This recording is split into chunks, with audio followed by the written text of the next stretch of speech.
నంద్యాలలో టీడీపీ నూతన కార్యాలయ భూమి పూజ కార్యక్రమంలో ఎంపీ డాక్టర్ బైరెడ్డి శబరి పాల్గొన్నారు.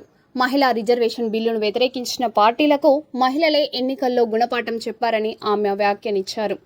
ప్రధాని మోదీ నాయకత్వంలోని ఎన్డీఏ ప్రభుత్వం మహిళలకు 33% రిజర్వేషన్లు అమలు చేస్తుందని ధీమా వ్యక్తం చేశారు.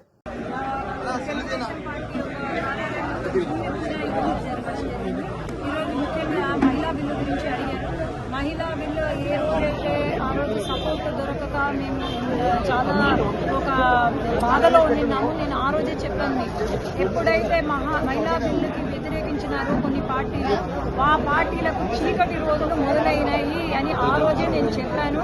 నిన్న ఎన్నికల రిజల్ట్ ఏదైతే ఉందో వాళ్లకు చెప్పు దెబ్బనే, చెంపబెట్టు కూడా కాదు, చెప్పు దెబ్బనే.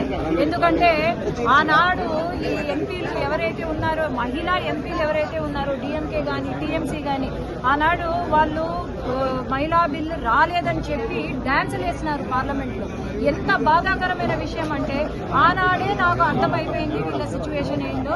నిన్న మన రిజల్ట్తో మమతా బెనర్జీ కానీ లేకపోతే అక్కడ డిఎంకే ఎంతో చాలా తోపు, మేము చాలా పెద్ద పార్టీలు అనుకున్న పార్టీలే ఈరోజు ప్రజలు ముఖ్యంగా మహిళలు బుద్ధి చెప్పినారు. ఆ రిజల్ట్ పరంగానే వాళ్లకు బుద్ధి వచ్చింది.